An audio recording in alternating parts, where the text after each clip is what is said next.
So without further ado, to guide us with the first session, which is titled Solomo, Opportunities for Everyone, please welcome the Senior Editor of ZDNet Asia, Ms. Eileen Yu.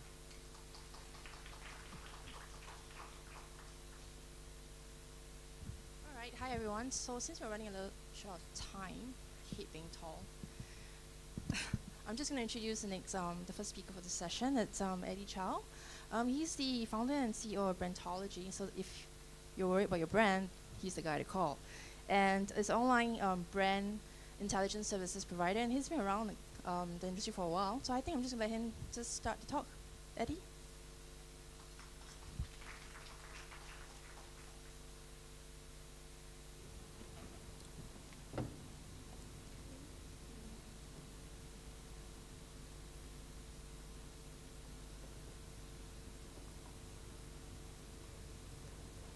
I don't know whether you can hear me clearly. So because I try not to, because I will move around, so I try to not to use this mic as much as I can.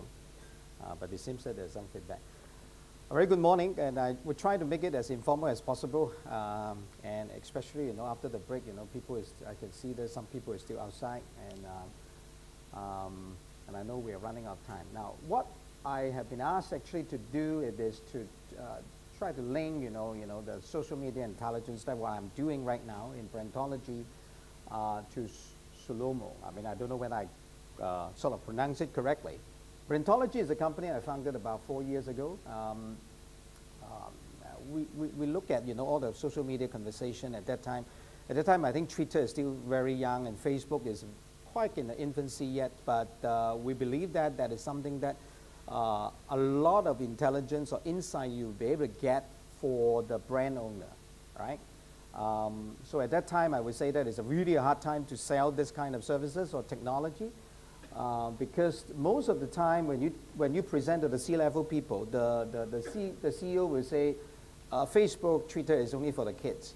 They don't need that. But now I think most of the CEO actually have a Facebook account, if not a Twitter account. Okay. Now, I'll just give you a very quick one. Probably we'll just leave it here because there's a lot of feedback. This is, I think quite a lot of people actually have seen this. There's a very quickly, explain to you what it means by social media, right? So there's another one actually for the grade 6 people, okay? And then this is another one, not so nice. It's a bit dirty. This is also the other one, actually a lot of people fail, actually, about social media. Okay, so they just keep pushing, I mean, they thought that that is their homeland, I mean, social media is their media. So they can buy it and push it, okay? And so why is it so difficult to handle? This is a little bit outdated already because it's moving so fast. It's never have one actually can encompass every single social media, all right? So, of course, you will have big one like Facebook now stand out, but the share price actually deteriorate quite a fair bit, and of course Twitter. But however, and the mic is there. All right. This one actually it shows you that whatever you have in the Western world, basically, right? You have Facebook. They will have run in China. There are multiple of them actually. You have Twitter, micro-blogging site. You have Sina, Weibo, and all this, right? By the way, all the micro-blogging sites in China alone is already much bigger than Twitter. It's bigger than that. Okay, so they have their own life, and this is not small, I have to say, right? So we cannot say that whatever happened in the Western world, actually it will happen in China or even in Asia. Okay. I remember this one, it is called YouTube, right? In 2006, then Yuko actually went to set it up in year 2006, and they got IPO 2 years ago, and I think remember that a few months time it become like about 6 billion market cap company. Recently they just merged with Trudeau. Who are actually now using social media to gather intelligence. But I have to say that this is all archives, so that I can safely say, but I'm sure much more than that, are using social media intelligence in a big, big way right now. Not 4 years ago, not 3 years ago. I'm talking about in the last 24 months. Right now, a lot of big companies, they are trying to understand what people are talking about. The brand, the competitors, what they like, what they don't like. They want to get a lot of insight from there. Now, why it is so difficult? Let me try to speed it up here. The most difficult one it is, yes, I can go to the web and search it and find information, but there's no insight. Then when you hit something like, about, a notebook, a particular brand, probably you've got several 100,000 hits. So what? What can you do? Is it a local info? Is it some information that, I can action on? So now, a more sophisticated situation it is, they do not want to have tons of information sent to me. I want intelligent information I can action on, whether I can apply in the market research, whether in the advertising, media planning, crisis management, you name it. They need this kind of insight. Okay? And of course, whether you're in the CopCom department or marketing departments, there are multiple of usages, it is, it's all listed down here. I'm not going to go through that. But I want to point you to one thing. It's about 5-10 years ago, the traditional way they will focus on the red. The red actually is the pay side, my side. You come to my side, you visit, I control, I push the advertisement to you. Then later on, there's some green one, actually it's called own, your own site, but sorry, the red actually is your pay side, that means advertisement. Your own site, that means your own website, your microsite and all that. But now the battlefield is the yellow. It is the yellow. The battlefield is you need to earn it. That is the gist of the social media. Nobody owns it. You have to earn it. Now, I remember in year 2009 when I started in Brandology, I went to Australia and set up Brandology Australia. So I was invited to give a speech. So I look at that, I go and scan the whole entire Asia Pacific, a lot of conversation, social media conversation, and I say, who actually swear the most? Apparently, actually, Australians swear the most. Okay, really, they have all sort of swear words, so we put down all the keywords and realized that, yes. But you also see that, in 2009, that, you see the up and down, right? But you know that the pattern it is over the weekend, they swear less in the social media. They swear less. Okay, Saturday and Sunday. That's why you have, well, because Australians, they like to go to the beach. They are outdoor people. Okay, so last year, I went back to make a speech again.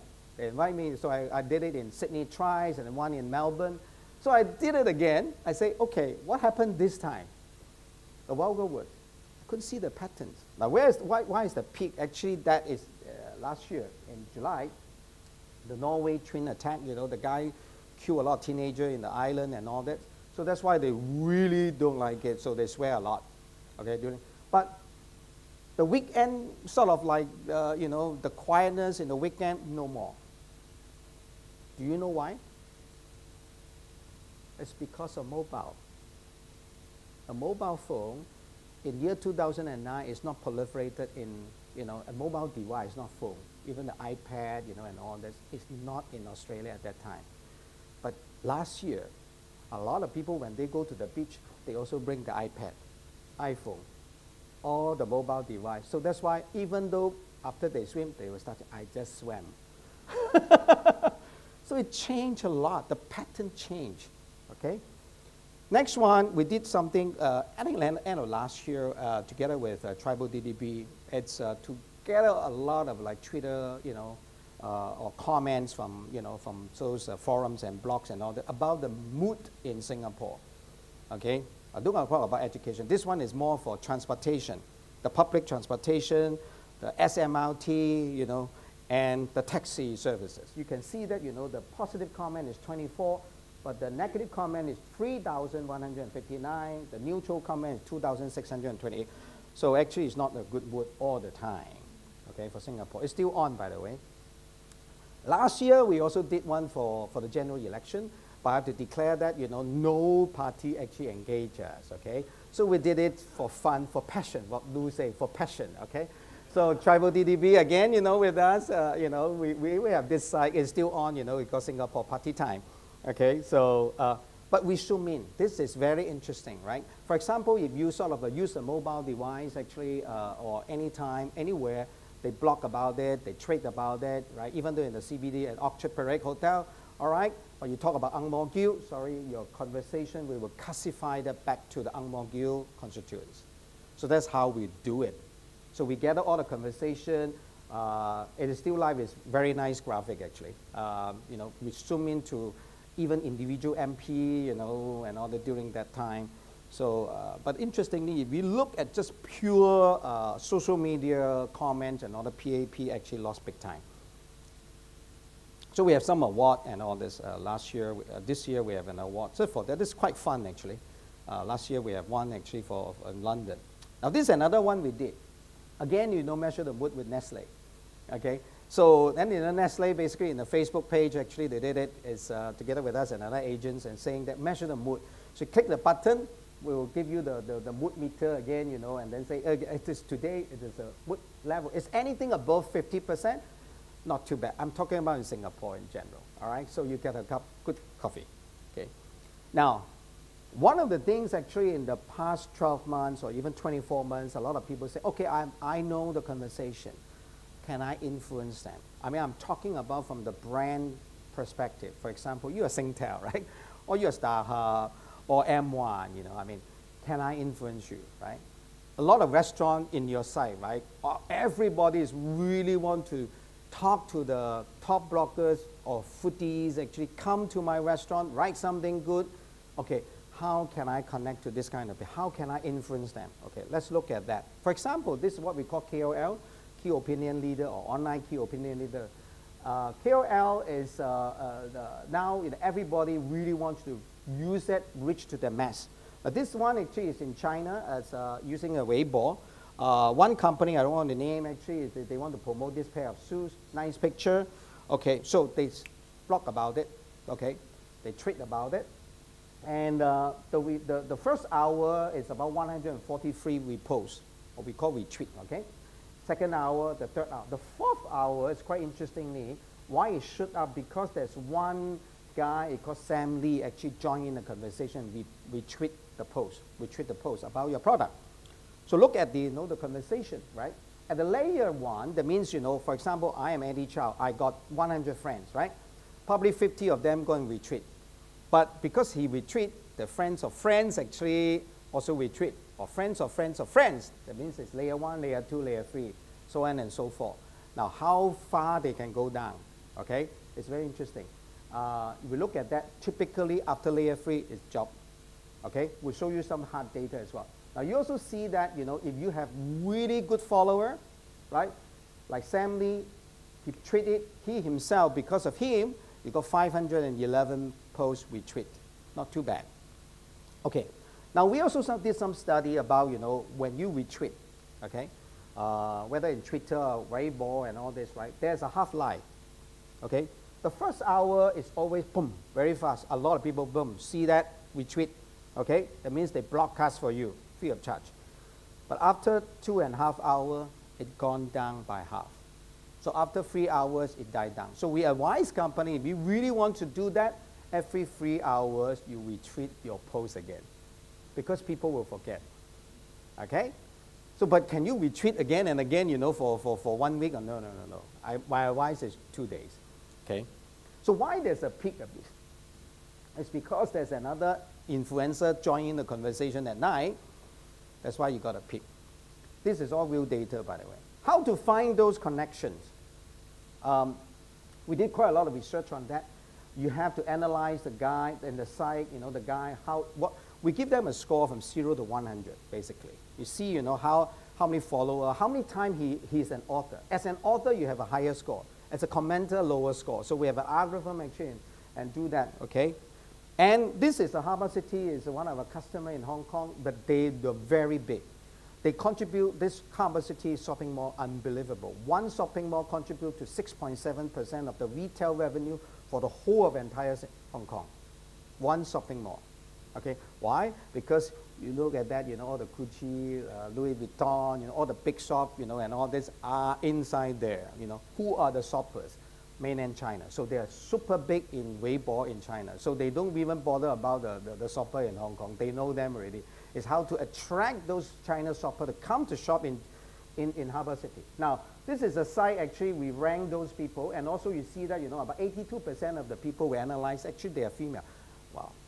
Not a lot of men like to go to shop, I think it's correct. We also see, you know, where are they from Guangdong, from Shanghai and all this. Guangdong, it is why? Because they're much closer to Hong Kong. Apparently, they attract a lot of people from the South China, go down to Harbour City and do shopping. Okay, so again, you know, this is one of the tweets you know, the post actually they put out there, and then people start to come. Now, what I want to say that, you know, just now I forgot, you know, they actually have 456,000 followers. It is the largest Hong Kong brand in Weibo. Okay. Our PM Lee in Facebook, it is 92,000, okay, our Prime Minister. So you can see that the big difference, right? And as a retweet, you can see that layer 1, layer 2, layer 3, you know, friends of friends of friends. They post something, they're being retweeted 1,329 times. Not a lot, you can see that actually in Singapore, to be honest. The scale is much bigger, okay? They have, you know, so you look at that, you know, after 3 or 4 layers, that's actually not bad, you know, it died down.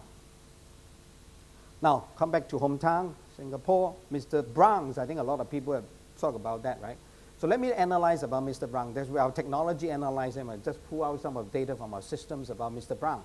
And this guy actually worked in the media agency, and, but he has his own blog, very popular, and he also tweets a lot as well. So we say, you know, on the 5th of November, that is on a Monday, and then he tweets actually about the blue actually is how many tweets. Then the brown actually, it is the retweet, how many people retweet for him. And so you can see that, you know, this is the pattern. Let me look at it hour by hour. So we analyze about him about hour by hour, okay? So the thing it is, I need to put down here. This guy have a working pattern, okay? On Friday, it's not a good time actually to talk to him. He has a good time. He is not working. Saturday afternoon, I think it's family time. He's not working. Sunday, he work hard. He work big time. Sunday. So it's not like in the typical media, traditional media, Saturday, Sunday. No, Sunday is the time to connect to this fellow if you want, okay? So then, you know, if you look at that, you know, typical working hours, of course he has a daytime job. You can see that, you know, he's like lunchtime or, you know, late morning, he will treat quite a fair bit. Now, you need to understand who you want to talk to, even though you don't know the guy. But there's a lot of information you can track. Because it's no point to trick about your things, want to connect the guy on Friday night. Waste time. Okay? It's wasting time. Saturday again. This is the retweet density, you know, how people retweet him. I need to speed it up again. So that is about the mention. Now, that is some of the tweet actually talk about the first, it's very sarcastic like the guy. Congratulate to Singapore for keeping our 150 position in the 2012 Global Press Freedom Ranking. Maintain, okay. So about 100, and, well, there's in the world, there's only about 217 countries. So we are, okay. So we're ranked 150 for press freedom. So this within 4, we've got video recording. So number we treat quite a fair bit within the period. Now another top sort of blogger is called Sasha, you know, Wendy. Again, you know, it's very similar pattern, you know why? Friday, he trick less. It seems there's the pattern. Friday night, don't talk to them. Don't talk to them. Saturday, Friday, Saturday is the worst time to do social media event or, you know, activities. That's our observation. Now, of course, I'm not saying that it is really across the whole industry. You need to know, you know, your industry. This is, I'm just picked this 2 person. It seems that they are following this pattern. So again, the same thing, you know, the tweet density, you know, and all this. Okay, so that is a tweet. Now, it says actually recently is pregnant. You know, if you follow that, you know, recently pregnant, finally pregnant, she really is super open. You know, I mean, okay, how many followers? She has 134,000 followers. It's much higher than our Prime Minister. Mr. Brown is about 73,000 followers. It's about half of that. But you know, you like it or not, okay, she has 134 followers as follower her tweets, you know. I mean, it's like her life, reality show, you know. I mean, she tell you her life, okay? It's quite interesting. Now go me a little bit serious stuff, okay? We have a lot of external. What I mean external means those things actually you don't own, right? Social media, nobody owns. Your conversation, you can post it, but you don't own it. You know, the platform is, God knows, you know, who owns those platforms, right? So they have, you know, social media asset like Facebook, Twitter. You know, in Singapore, you have hardwaresong.com, you have Sammy Boy, you know, you have Online Citizen, whatever you have, you know. You have the mobile apps analytics, website analytics, a lot of information. Actually, a lot of people really want to grab and understand. But now, you know, the bigger trends actually is a lot of people talk about big data, how it is going to be related to the internal system for your CRM, you know, and all that. Let me give you an example. Now, a lot of call center, they're trying to do it is, I just give you an example like a bank, right? When you call them, the first thing they ask, what's your ID number? All right? So, they will know immediately how much you spend. Are you a late payer? You know, this guy talk big, but you know, he only have $1,000 in the account. Okay, use the most junior staff to talk to the fella. Okay, so because he's not a big customer. But if you think about that, if he knows that your social profile, he knows that your Twitter account, your Facebook, wow, this guy, it is big. Immediately, let me route you to my supervisor. You know, big spender, influential bloggers and all that. Now, a lot of companies really want to link this up, physical profile and social profile. Okay, now another challenge actually it is about unknown. The problem actually it is, yes, the post you tell me that I know already. Now everybody is sort of like, you know, it's instantly you can receive all the news and all that. Can you tell me something that I don't know? Because you don't know what you don't know. Okay, so I also, I mean, if you without technology, nobody can tell you what you don't know also. So now there's a lot of technology actually going into that. We have done something, it's quite interesting. Actually, it is I won't say predictive analytics, it's too big the word. You can predict actually you've got already. It's trying to tell you something that it may happen. It may be there's an interest for you. So that is why a lot of effort now is going into the unknown and identify something that I don't know. Okay. Now the challenge actually is 4 things: when, what, who, and where. To me, the most challenging one actually is who, because in the social media, unfortunately, there's a lot of fake. Okay, and in fact, some people probably have several fake accounts. They still do something, different persona and all this, because in internet, unfortunately, nobody knows you are a dog actually. So I would say that unless you have $1 trillion to rewrite internet, unfortunately, that's going to stay. The who part, it is estimation. Okay, you can have a good location. Okay, technology you can't run away because a telco is like zoom into 1 meter. Okay, or few meters. You know where you are. Okay, so to finish it off, some food for thought. Imagine you walk into the mall. Melvin is there. It's a company called Wine Fine. Okay. When you imagine you walk into the mall, that immediately you got a lot of promotion, and wow, this restaurant got promotion. I think I like it, okay? But up to a situation that there's a 50 restaurant in this shopping mall is telling you the same thing, is it something that you want to have, okay? The next one it is, when you start to be very vocal in the social media, like Sasha, you know, like Mr. Brown, I have 50,000 followers. And then suddenly there's a lot of advertising agency, brand owner come and talk to you. Hey, can you come to this event? Can you? They say, hey, come on. I want to be key opinion leader. Now I will be influenced. Okay? The third one actually it is, imagine when you are told by someone that how many times you walk past this restaurant. Okay? How do you know? Because my systems detected that you have gone through this restaurant how many times and all that.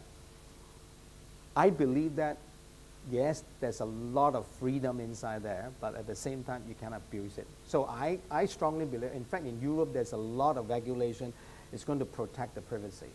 So it's gone to a point that I think, we make use of this kind of information, but at the same time, don't abuse it. If not, I can tell you, the consumer will just switch it off.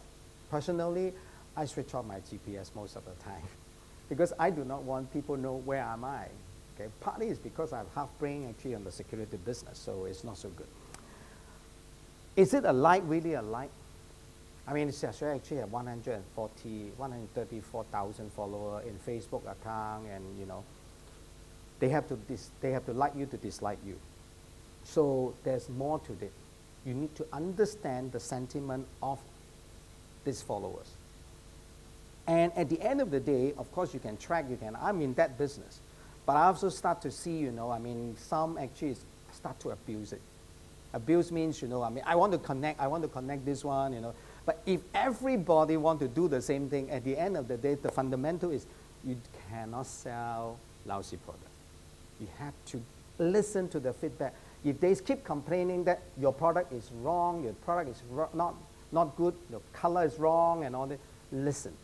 Listen to the comment. It's not just keep pushing them, another banner, another messages and all that. They will just switch off. I remember when I started this company, that is my logo, our tagline. Okay, it says, listen, they are telling your story. Meaning that my business is, I help brands to listen because the blogger is telling your story about your product. They're telling you. Then my son actually, at that time 4 years ago, so it's primary what, I can't remember, primary 2, I think. Oh, primary 3. And somehow, misinterpreted it and become, listen, we're telling you our story. Okay? So I thought it's, he has a predictive analytics. This is exactly what we are right now. And I think that is wrong. Thank you very much. Hi. How's everyone doing?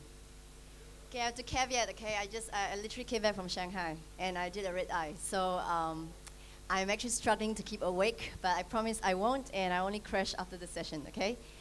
What's really interesting for me with this topic is I was in Shanghai for a conference called ROI Festival, and this is exactly what they're talking about, solomo. And obviously, as I think some of the speakers have alluded to this morning, the environment, the ecosystem in China is certainly very different. It's very vibrant, it's very interesting. They're certainly using social in a lot more ways than we are. They're certainly experimenting in more ways than we are. They're certainly doing a lot of commerce in social than we are. And obviously we know because they have such a rich number of very major players, and also they have the sheer numbers.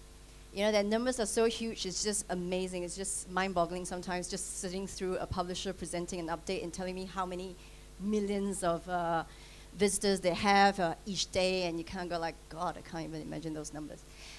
So it's really exciting for me, and it's really exciting for me to actually talk about this. And I kind of took it obviously to a bit of a Singapore context. I would like to talk a bit about some of the things that we've done with Weibo in China. But I was told that this session will be videotaped, so I am not going to play the case study video because our client wouldn't allow it, but I can talk to it a little bit later. So anyway, a bit about UM, in case you don't know who we are. We're Universal McCann. We're actually a media communications agencies. We are actually a group of agencies. We also have McCann Erickson within the group. We're part of the IPG network, which is a global company headquarters in New York. So obviously we have offices here. We have offices in China, India, Japan, and obviously across Southeast Asia. And among some of our global clients are Microsoft, MasterCard, Johnson & Johnson, and Coke. So anyway, without further ado, a quick one. I'm here to talk about the perfect storm. So does everyone, do we remember the movie by George Clooney back in 2000? And literally it's just the whole movie is about how a hurricane actually collided with a cold front and created one of the biggest storms, obviously in the history of the villages, of the fishermen in the village. Now, obviously, what that means is a few factors, a few things happening exactly at the same time to create that. So, of course, what we are today is, I'm here to talk about what is our perfect storm today in terms of digital, in terms of solomo. Now, I think we've all talked about the fact that we've got new devices, obviously user interfaces, and of course nowadays we have the luxury of picking very beautiful devices.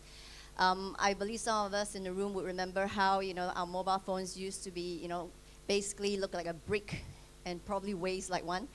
But that's no longer the case. And of course, instead of just a green screen nowadays, we get to do so many things on our mobile devices. And of course, in this case, I'm not just talking about phones. I'm really talking about tablets as well.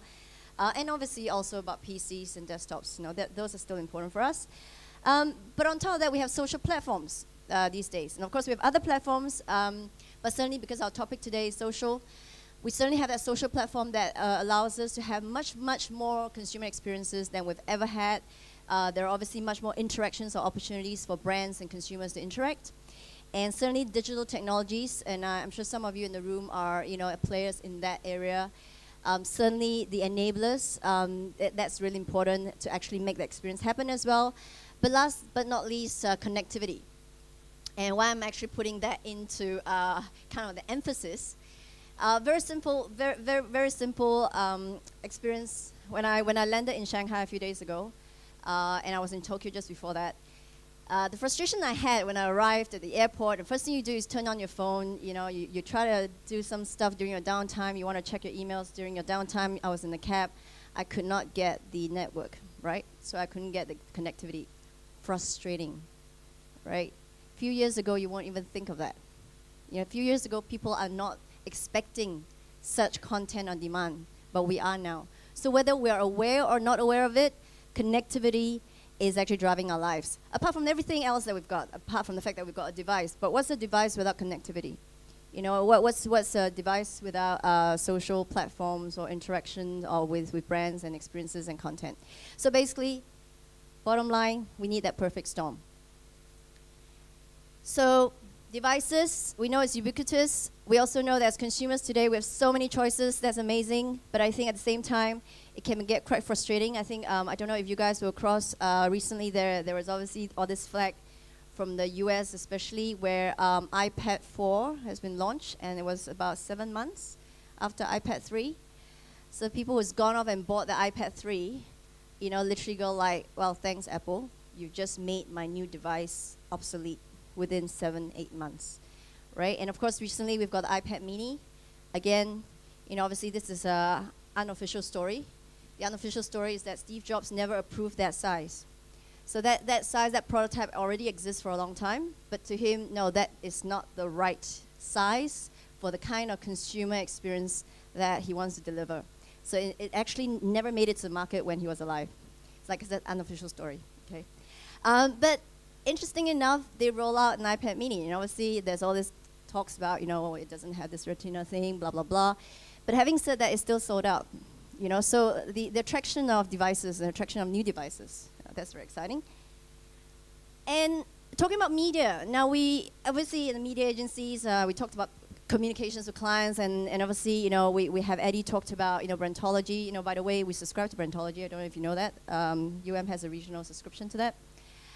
So basically, we are in this business of trying to kind of demystify or try to unravel some of the complexity for our clients.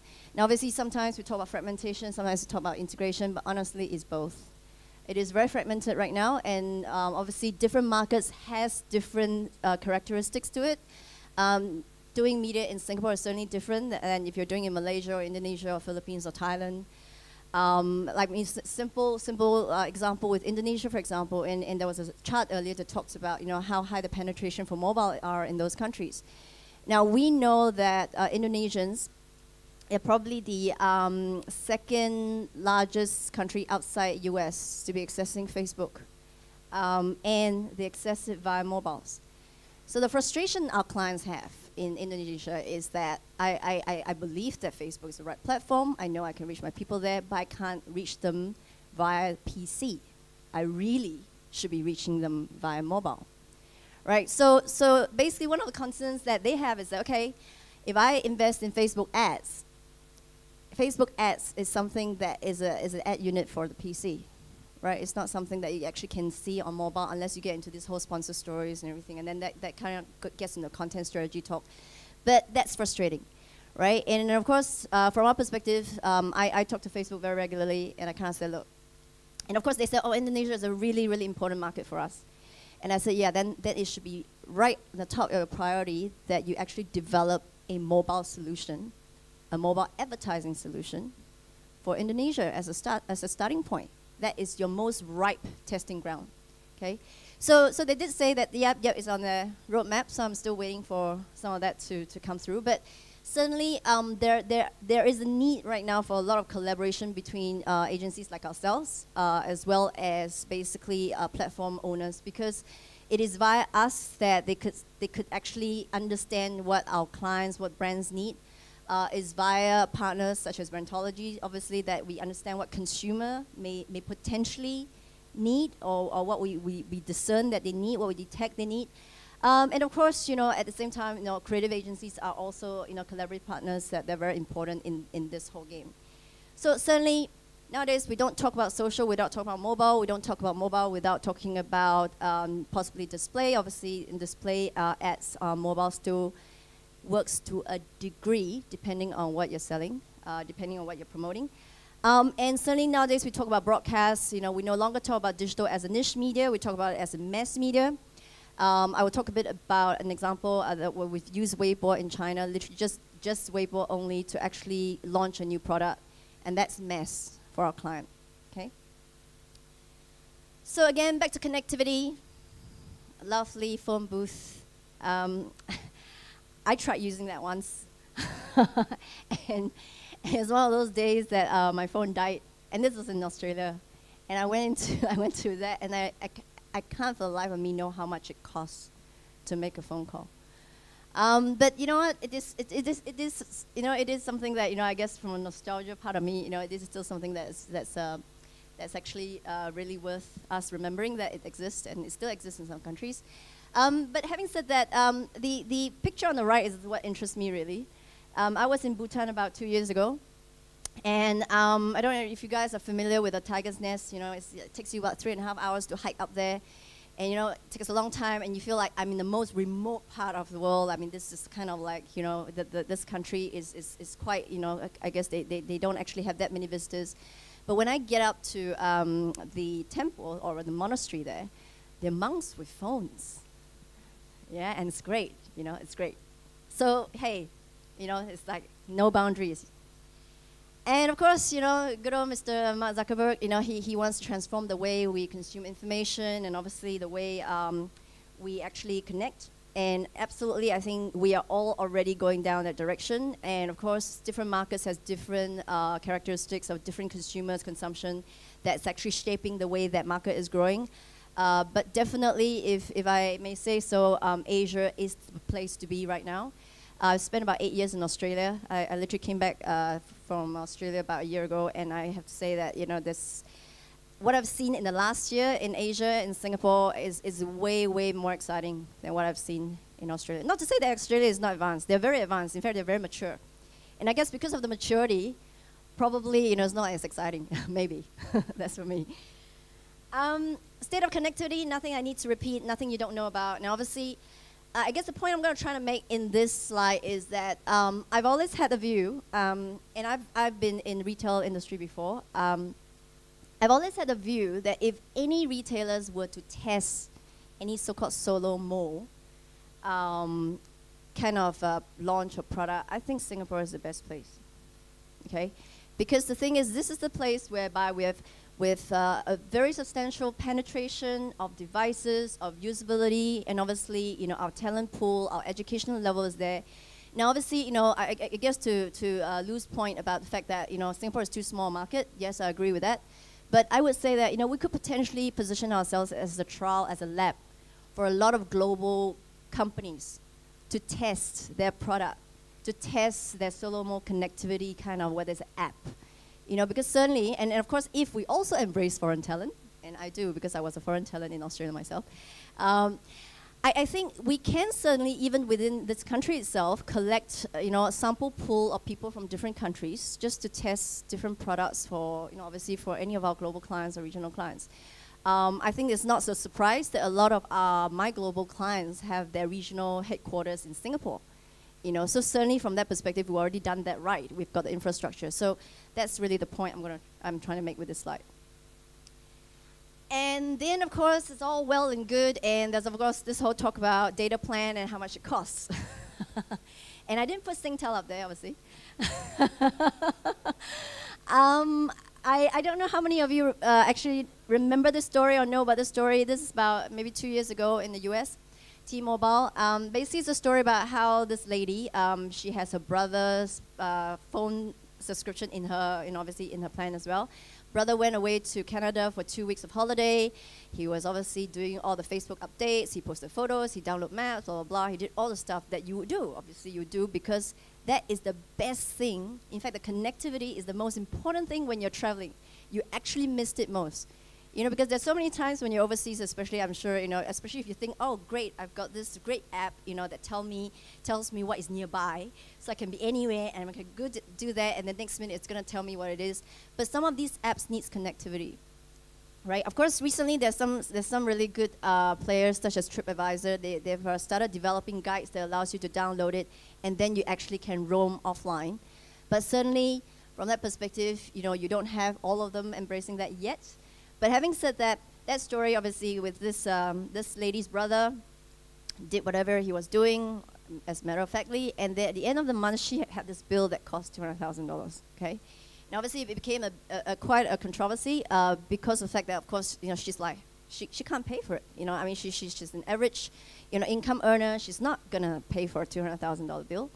So at the end of the day, after obviously a lot of arbitration and discussion, T-Mobile reduced her bill to 1%, so she paid about $2,000. Now that's a huge discount, you know. But of course, you know, the media wasn't gonna actually let that go, and basically started a lot of conversations about what is the cost of data.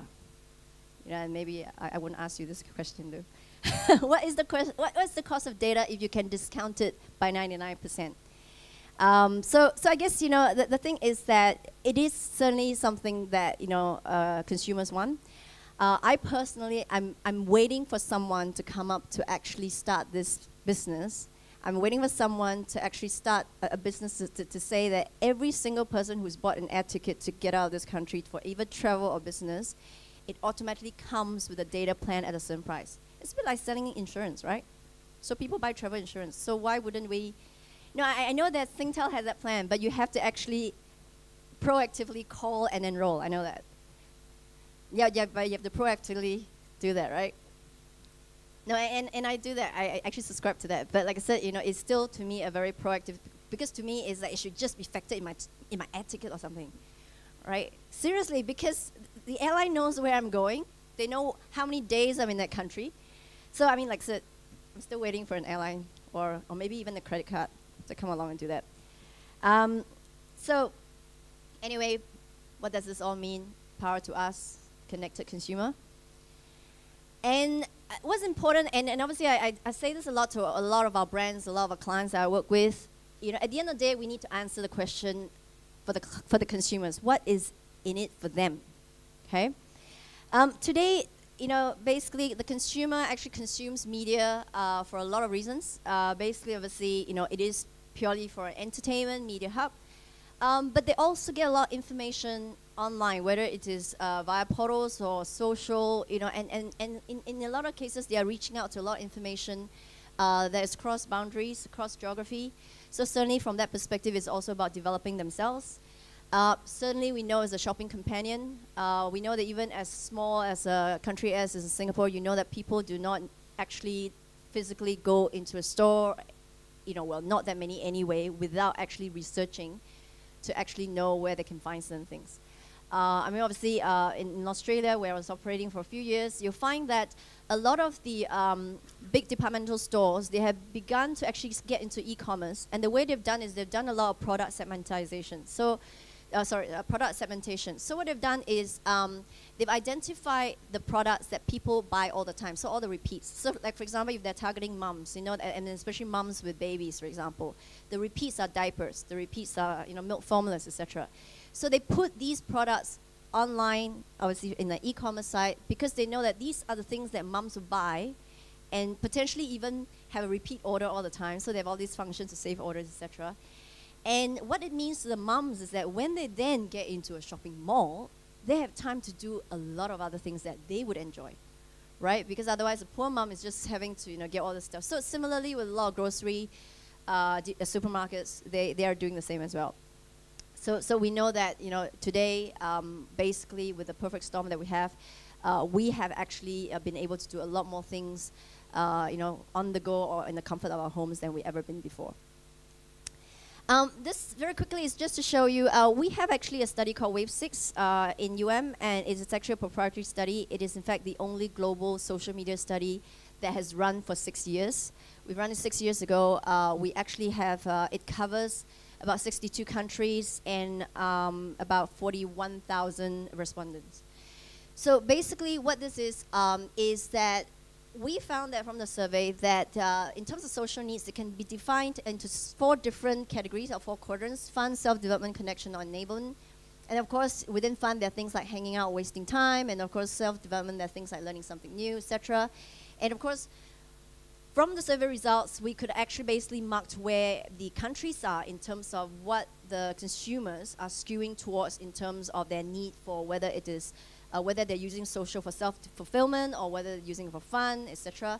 And an interesting thing is Singapore is quite a well-rounder. We use it for almost everything, although we're pretty much kind of skewed a bit more to connection. But you'll find that China, for example, they're very skewed towards self-improvement. And that's not surprising also from a culture perspective, as you know that, you know, they have a lot of controlled media, in fact, way more controlled than we are. So, you know, the kind of the thirst and hunger for knowledge is really high, and certainly internet and social has opened that up for them. And of course, you know, if you see down at the quadrant here, there's obviously, you know, some of our Southeast Asian countries there. But what's very interesting is that, you know, you could see Egypt, Kuwait, Bahrain, the Middle Eastern countries, very strong towards enablement, and potentially it could have been because of some the incident, if you recall, about 1 or 2 years ago, where, you know, obviously the government shut down the internet in Egypt because of all the uprise. So certainly, you know, to some consumers in some of these markets, you know, social is not just about entertainment, and it's really allowing, giving them some empowerment in their lives. Devices, again, still from Wave study, it's about what role we also explore. What role does devices play? This is a stat related to Singapore consumers. We obviously can cut this for any market. This is for Singapore. The first one is obviously a smartphone, and then there is tablet. And of course, the question is to ask them about, you know, what do they do with smartphones or tablet. And they actually, Singaporeans are indexed well above our global index, which is not surprising anyway. Again, we also surveyed and asked people what's the average number of devices they owned. Again, Singaporean stats. And then, of course, how many devices on average they use to access the internet. Very high. The global is about 4.2. And then in terms of usage, the global is a bit higher, about 3.5. But if we look at China, for example, the interesting thing is when we cut the data to actually look at Chinese male consumers, they have an average of about 5.7 devices. Okay? They've got a device for everything, I guess. And then, of course, if you look into Japan, Japan has another unique situation because Japan has feature phones, which is a bit different from smartphones. So some of you would know that feature phones has been around in Japan for a long time. Japan is a very mature mobile market, but it is a market right now that's kind of in a place where I call it the war of the two phones. There is obviously the feature phones and the smartphones. And certainly at the moment, you know, smartphones and smartphones is obviously we're talking about Androids and as well as iPhones. They are certainly gaining in market share, but feature phones is still very strong in the market. This question is about, in terms of what impact does multiple devices have on media consumption. And again, you could see that this Singaporeans, they are using all the number of devices using to access the internet, to browse the internet, so obviously TV. And social networks at the moment is obviously, again, and gaining up there. And this is a question to really talk about in terms of, the question was, which device do you own and which have you used to access internet in the past 6 months? Okay, so again, it is across multiple devices, and you find that also some of the people who have the game consoles, PS3, etc. at home, they actually use that to access internet as well, although not as high. And I think last but not least, basically, we also know that different devices are seen at doing better at different things. So again, Singapore data. So what this study for us has done is really good, because it allows us to actually deep dive into some of the behaviors and the way they use devices and what they expect out of devices. So I guess that's kind of when we aggregate data such as this, as the kind of data that we can get from partners like Brentology, we are essentially trying to paint a much more clearer picture of our consumers for our clients. Connectivity, I don't have to say again what connectivity does, and of course, it just brings us literally from the virtual and physical world in and out throughout the day. And a very famous case study, if you guys have come across that, this happened in Korea. This is Tesco in Korea, which is a giant supermarket there. They're number 2. But what they've done is through this campaign, they became number 1. They overtook number 1 online against their number 1 supermarket giant in Korea. And basically what they did was very simple. They made use of billboard outdoor space.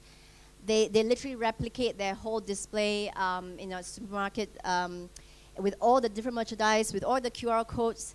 And basically they find that during downtime, when people are waiting for trains, they were literally using their phones and buying groceries. And of course, they can actually order it, and then it will be delivered to their place at the time designated, blah, blah, blah. Okay, so it's all done. But having said that, have a think about what happens if you don't have connectivity. Have a think about what happens if suddenly you're trying to do a transaction and then your phone hangs. So certainly, connectivity plays a very, very big role to make campaigns like that successful. What this all means, again, just bring it all together. Brands need to understand what role and what benefits they're delivering to consumers. It could be anything as functional as paying a bill, to something that is about entertainment, about exciting them, to something as high value as inspiring them, and obviously allowing them to daydream, allowing them to escape. And pretty much is, I guess, the necessary paradigm shift I'm putting out there now is not necessarily a very I guess, dramatic change from what we talked about in terms of solomo, but I'm also talking about the fact that it's very important to actually understand what's the level of connectivity in that market that you play in. Because the thing is, like I said, you can do the best, the best app, great functionality, great features, but if you know that your consumers are going to be operating in an environment whereby they have unstable connectivity, or that's just not going to work. So I think that is the additional factor that you should be considering, even if you're an app developer. You need to consider that as well. So I'm going to go on. The last few slides are really just some examples or case studies I want to share. Very quick one. This one I like. And like I said, this kind of appeals to me because I just said that I'm still hoping that an airline or a credit card will give me this. This came from Viator, which is a online travel operator. They're actually offering anyone who visits Singapore, obviously, at the price, and this is a 3-day, I think it's a 3-day deal, an iPad with unlimited data, and basically they even offer to deliver it to the airport when you arrive. So obviously this is target to overseas travelers, yeah? So if I'm from, let's say, Australia or China, I can actually order this online, and then when I arrive at the airport, someone will actually be greeting me there, and then handing me that, and of course when we leave, they'll come back and pick it up. Simple idea. Okay, I don't know how well they do, but I like the idea. This other example, this is not so much of a connectivity by the consumer, but it's a connectivity between partners. Okay, I'll play the video in a minute, but this, just to talk about it very quickly, this is in Poland, And what happens is this is at the train station where people actually wait for trains, right? And this is kind of one of those long distance trains, so it's not like 2 minutes or 3 minutes. So what happens, you've got this timetable that tells you, you know, when your train is approaching. So what McDonald's has done is that, you know, based on the real-time information, they kind of make suggestions of, okay, you've got 30 minutes, you can have a Big Mac, and you can have a drink, and you can have French fries. But then if you only have 10 minutes, maybe you just have a coffee. So this is actually quite interesting.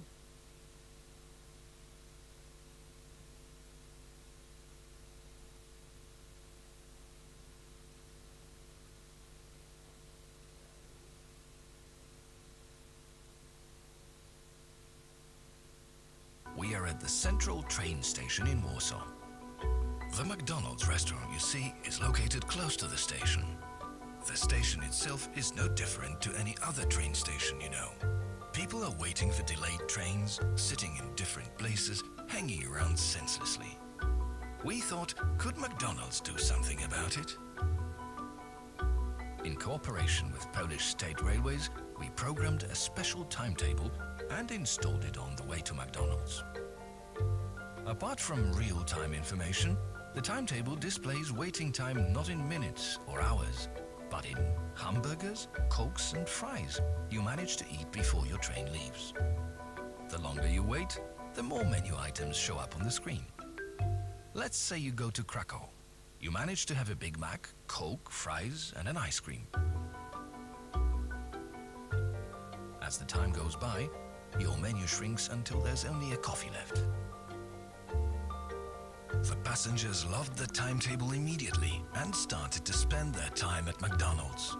Within the first month, it attracted 4,500 extra customers. Okay, so I think you get the idea. And of course, things like that literally go through the roof for social. It actually was reported in the news in Poland. And basically, obviously, it went social, and people kind of like, you have to check out that.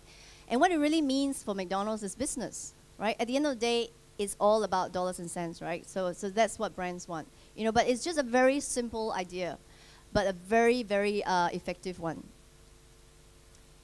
Okay, this one I thought it's worth showing because I think, like I said, I talked about Tesco earlier, which is the Korean supermarket, which is the number 2. E-Mart is number 1. And this actually came out after, obviously, the success of Tesco. And as you know, Korea is one of the markets that is where QR code is proliferation is actually quite 100%. So, you know, we're all here today. We're talking about solomo, right? It's about connectivity, and it's about where else can I use my mobile phone. I found out a really interesting, or at least geek-wise, a very interesting piece of information a couple of weeks ago. You now have 3G access all around the year on the top of Mount Everest, right? Hopefully nobody's sitting on the top of Mount Everest waiting for an avalanche while they're surfing on their 3G, but I think that's really where the world is actually going, right? Is you're connected almost anywhere at any time. And as businesses, I think that's what's really important to understand is your consumer and we as consumers are coming anywhere at any time, and we want the experience that we want. And you know, obviously, when you look at my title, right, talking to a tech-savvy audience, when you say cracking the code to commerce, there's a specific reason why there's no E, there's no M ahead of that commerce. And at PayPal, we're very lucky, and you know, to a certain extent, we've been driving a lot of the change over the last 12 to 14 years in terms of driving commerce and driving e-commerce, and then being right at the right place in terms of understanding how consumers and businesses are using payments and other exploding technology to actually drive their needs. And you know, it's great when you work at a company like PayPal, where you have global centers all across the world. You're in 25 different currencies. You're in 190 markets essentially. And it's what I want to talk about today is talk you guys through some of our kind of global findings that we have. Talk about some of the Singapore-specific findings that we've done and we've done research on. And we'll talk through some of the examples. One of them is QR that we've launched in Singapore, but some of the innovative stuff that we're doing in Singapore in terms of helping businesses meet the needs of their consumers when and where the consumers want it. So. And I'm also aware that I'm standing between you and lunch at some point in time, so I'll try and go a little faster as well. So, you know, I think the last 3 presentations, right, let's go back all the way from the beginning. The one thing is very evident, is that retail is changing, and it is changing exponentially. It is at an inflection point, and that is primarily driven by seamless commerce, right? It's commerce happening whenever, wherever, at any point in time. And you know, we joke around with our businesses, right, that you don't really have to be awake to get business as long as you have PayPal. That's a PayPal joke, but that is also the truth, which is anywhere, anytime. And if we really think about it, there are 3 main things that are driving this seamless commerce. First of them is technology enablement, right? Technology is getting cheaper, businesses adopt it, companies like PayPal, media companies, everybody's starting to adopt a lot more technology, make it easily accessible, bringing down the average cost of adoption as well. Consumers are leading in terms of they now have access to smartphones. I mean, Singapore's, you know, prime example, right? We talked about 88% penetration on smartphones, but more importantly, they have access to better connectivity than they did before, but they're also willing to change how they've been interacting with businesses before, right? There used to be a point where 15, 20 years ago, you walk into a store and that was the only way you got anything done, or you made a phone call and you ordered it in a catalog, potentially.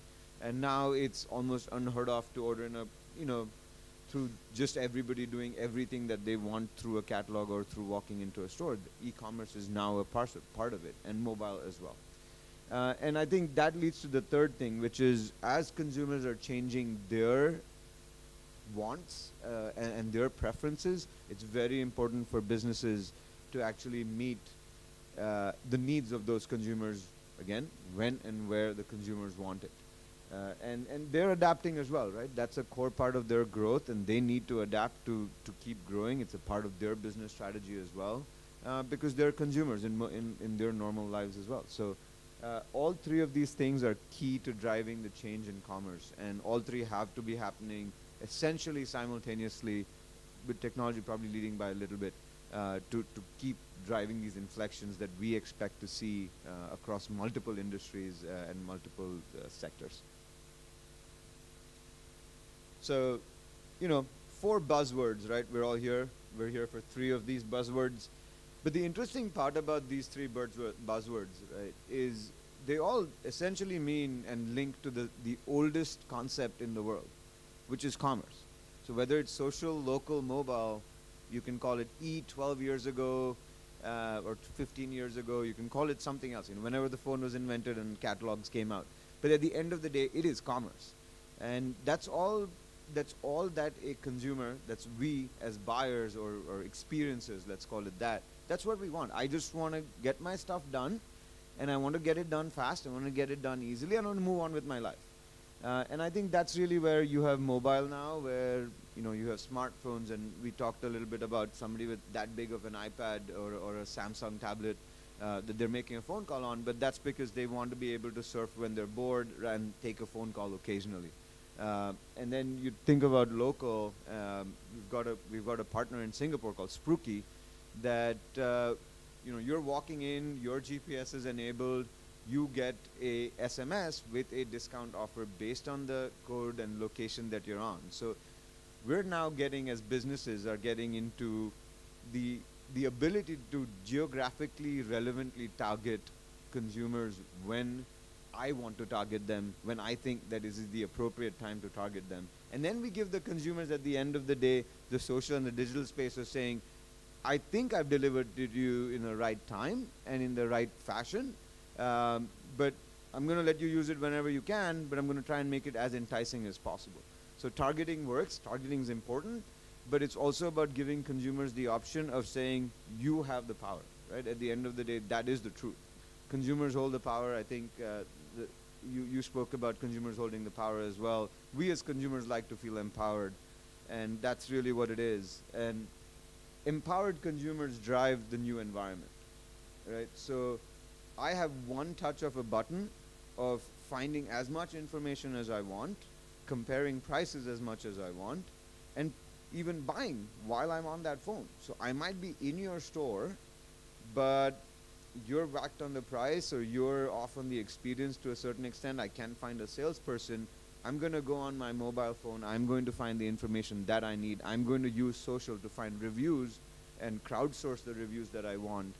And that has completely changed the experience. Is you've gone from just the big boys and the big retailers being able to travel and deliver the best experience to now smaller mom and pop shops and SMBs, as you know, in some parlance, being able to actually take a large portion of that pie out because they can compete on price because they're potentially only online or only mobile. They can put, you know, they've got the right social network in there and the right users giving comments. Amazon being a great example of it, where I go on, I find all the reviews I want, I read everything I want, I buy right there. And that's how a lot of these smaller companies are starting to make bandwidth and eat into market share for some of the larger players. And I think that's extremely exciting. Whether you're a PayPal or whether you're a consumer, at the end of the day, you have better information delivered to you in a faster format and most probably significantly larger amounts of information that you potentially have a hard time dealing and sifting through. But at the end of the day, it's your choice. It's the consumer's choice to deal with it how they want, and it's the business's prerogative to basically say, we will make sure that we are able to get you and acquire you as a consumer because we deliver the best experience, the best price, the best information, all of that as a package deal. Going back to the video, right? I think the main thing from that is, and I apologize for the volume on there, but they're surfing the web all over the place. And I hereby promise that I've never surfed my cell phone while sitting at dinner with my wife underneath the table so she didn't notice. But I think that's the level of experience you're talking about, right? I'm sitting with some friends, it's boring. I've surfed, I'm horrible at this, but I've surfed in movies. I've bought stuff while I'm in a movie with my wife. And Indian movies are 3.5 hours long, so you have a lot of time to shop.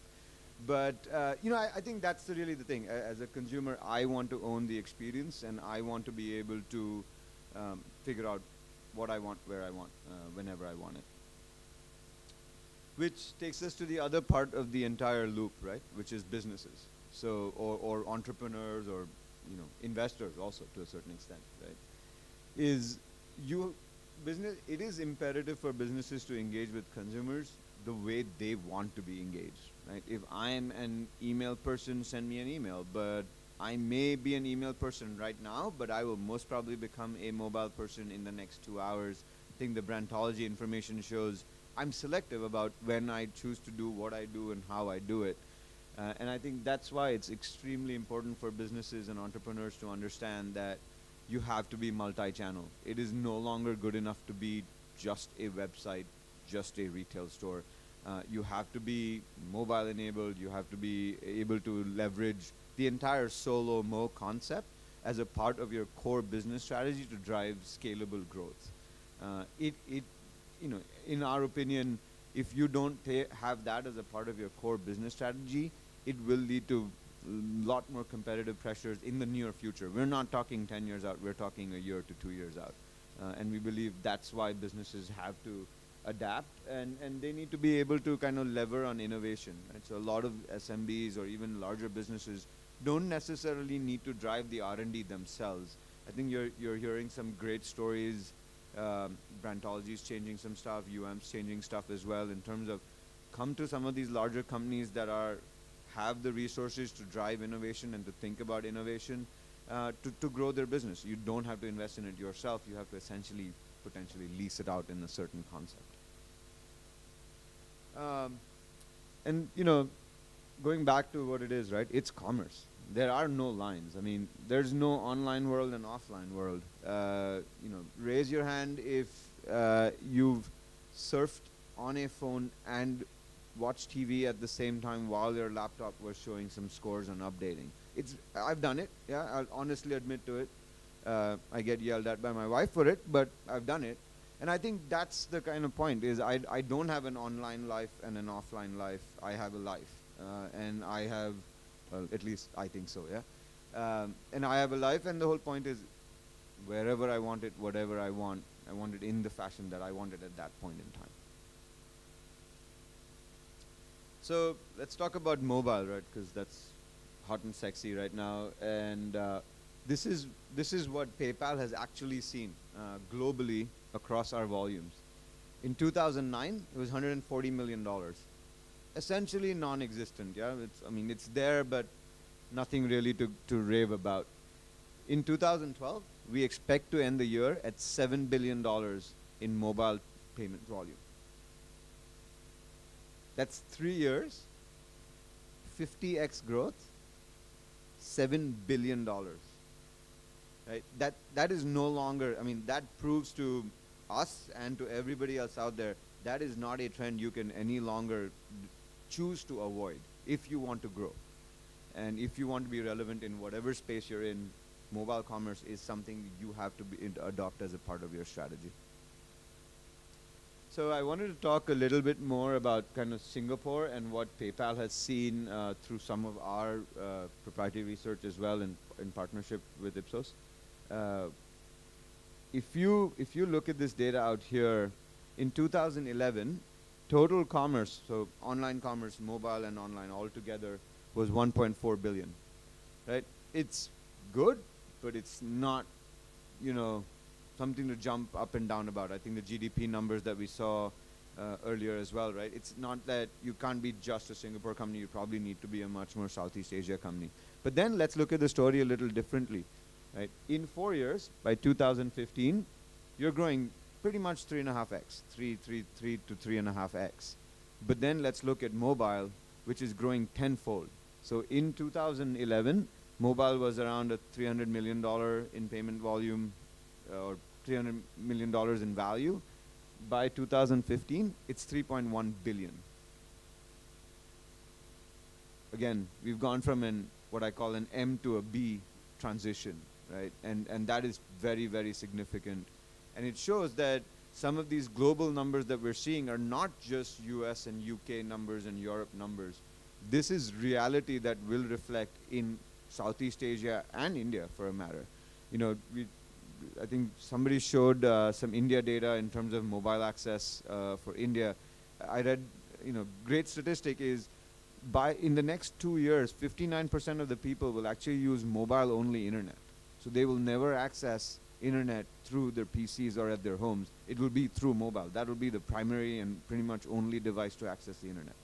And when you start talking about China and India and Southeast Asia in general, Indonesia, I think, is a great example of heavily connected smartphone potential population. But then the beauty of going back to technology adaptations. Commerce is now no longer just a smartphone game either. 2 years ago, commerce was probably only a smartphone game. Now there are lots of players who are playing in the feature phone game, which is where a lot of when you look at Southeast Asia data in general, there's a lot of feature phone penetration as well. Singapore obviously aside, but in India, heavy feature phone penetration. In a lot of exploding countries, also heavy feature phone penetration. And so you've got to be able to make sure that you're leveraging some of this innovation that comes from the larger players, rather than potentially as medium to even large size businesses investing in it yourself, because there's a lot of research and R&D that's going into this kind of experience and driving that specifically. This is where PayPal really, we feel our sweet spot is, right? Which is, we're a digital wallet. We're everywhere, anywhere, at any time. We're online, we're on mobile, and we're on offline modes as well. And the beauty of PayPal, right? To us, the core strength that we look at as what PayPal really delivers is across these three mediums, we're delivering a shopping experience for consumers in a secure and convenient fashion. As consumers, I'm extremely worried about my security, and I want to work with players that make sure that I'm safe. And I think that's PayPal's largest value proposition is, we look at so many user experiences across a year that we know what consumers are looking for, and we're able to innovate and make sure that we deliver the best experience based on their needs so that they can go and do whatever else they want in their day. And talking about our mobile payment philosophy, this is obviously an offshoot of what I just said. Right? Security is our core, deliverance. It's a core pillar for us. We want to be secure, but we want to make sure that we don't want consumers to have an experience that is not convenient and not simple and not intuitive. Because I can make it as secure, but if I'm able to deliver that in a really complicated fashion where I need to be on 5 different devices and check 4 different passwords, I'm going to leave that transaction. And I think what businesses are really looking for is the ability to say, give me secure, give me convenient, and then make sure you innovate on a continuous basis so that I can make, my customers are very happy and I don't have to worry about one piece of my business. And I want to walk you through an example of what is not simple and probably not as innovative as in our opinion. Yeah. So when we look at this, and names have been blacked out to protect security or privacy, whatever. But you've got a hotel app and you've got a pizza delivery service. I have really fat fingers, so when I try to enter a credit card number on this thing, I guarantee you I will be wrong. And I will have to redo it, and I'll have to, probably go through an entire process where I don't even realize I entered the wrong number. Now, let me walk you through what I think is an optimal experience. So, on the first phone over there, I decide what I want. Yeah, I want X product. I say, yeah, I want to pay. I want to pay by PayPal. It takes me to a page. All I do on a mobile phone, even with fat fingers, is enter an email address and a password. 2 different pieces, extremely secure. Nobody else knows my email and nobody else knows my password combination. And then I get a chance to confirm the transaction. So if I decide I want to back out, I can. And then I'm done. And I get an email to my phone that says, hey, this was already purchased for you. You use your PayPal account. And the business also gets tracking, in real-time tracking and real-time money in their PayPal account that says, this transaction happened. Make sure you ship the product. So everything is real-time, delivered in a secure fashion, also more importantly, delivered in a convenient fashion when and where the consumer wants it.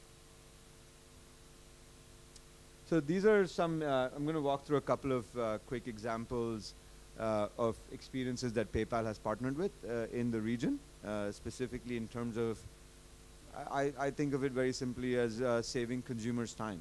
So our partnership with Maxis and also with Gold Screen Cinemas, on their app, you can actually find your movie, find your time, pick your seat, pay for your ticket, and get confirmation.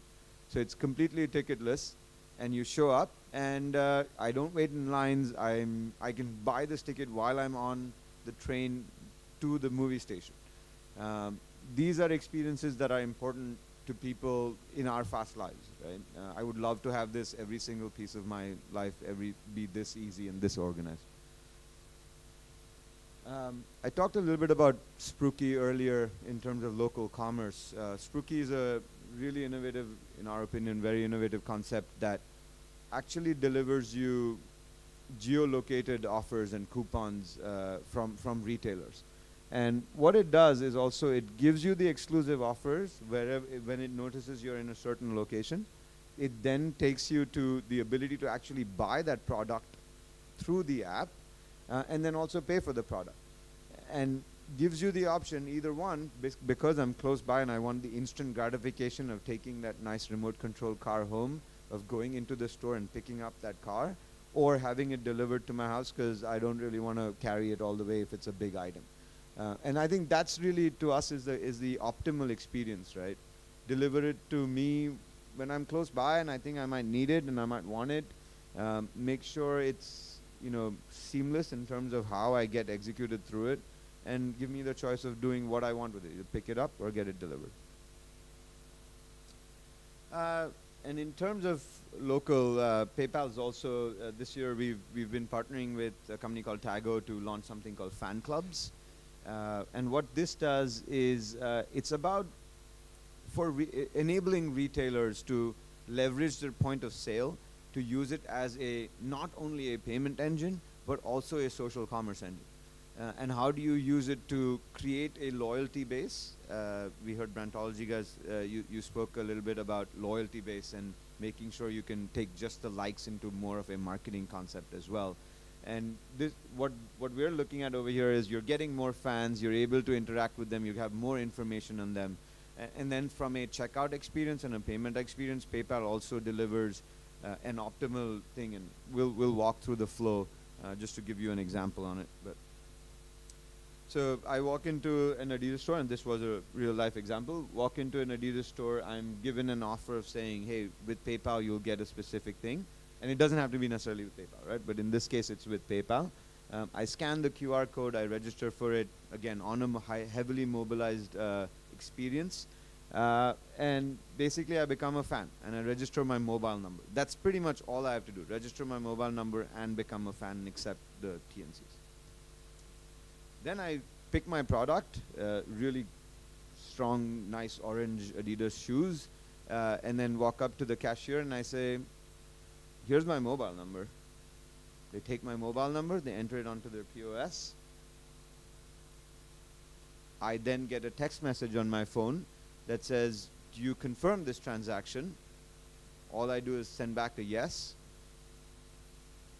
and I'm done. Right, so that's it. That okay is the end of the transaction. And I think that's the beauty of it, right? My wallet is non-existent in this entire experience. My phone is now my wallet.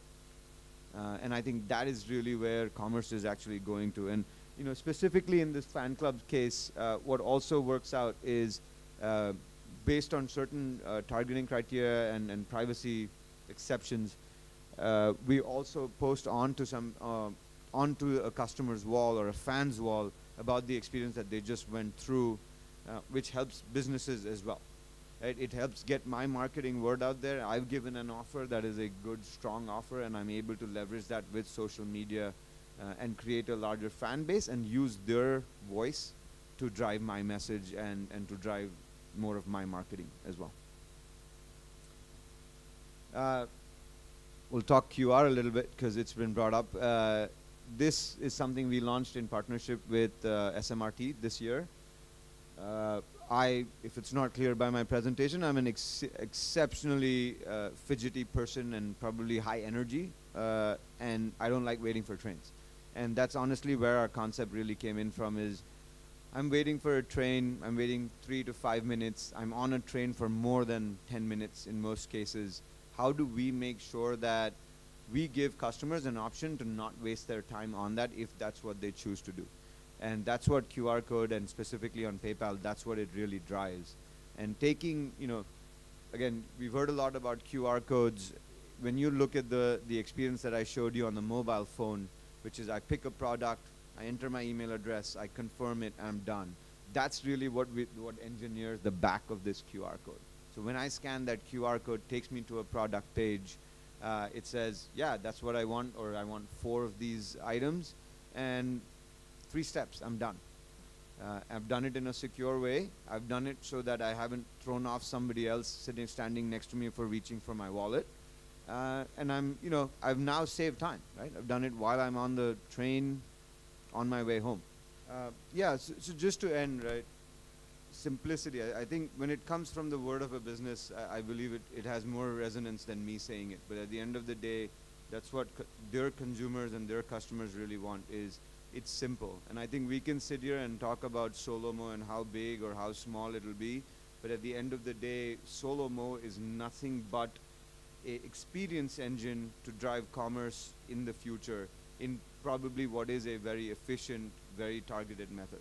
And I think that's really what's exciting as businesses, as consumers, as investors, as entrepreneurs. I think, you know, we're at a very unique inflection point, and I look forward to all of us meeting 2 or 3 years from now and talking about the next set of new big buzzwords other than Solomo. So thank you very much.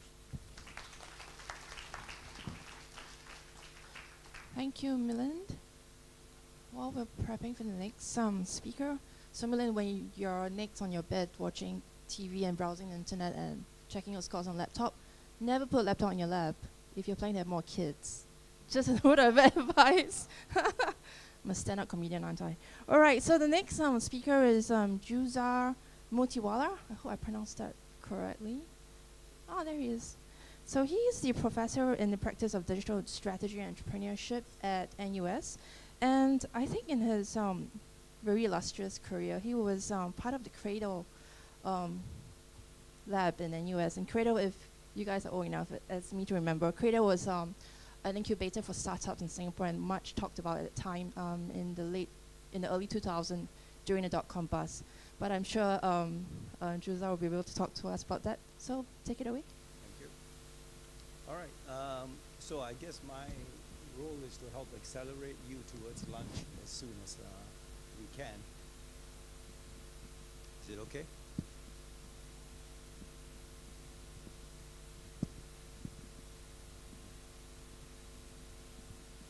Is this better? No? It's switched off?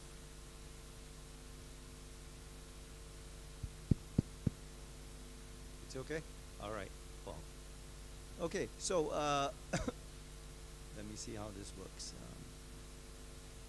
All right.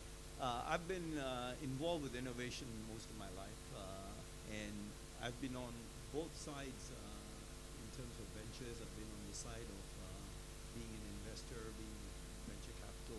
I've also been involved with many fine companies over the last 10, 15 years who have been in the internet space, involved with the entrepreneurs, involved with the boards.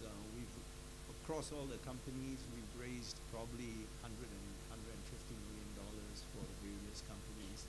And on the other side, we've exited with multiple valuations and so on. And as an investor, worked with the top Silicon Valley VCs and so on. So my interest has always been in where do we go next.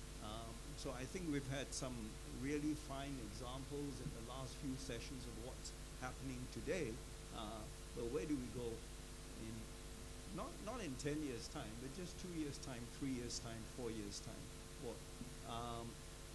Several speakers talked about simplicity, and yes, from a user point of view, you want something that's absolutely simple.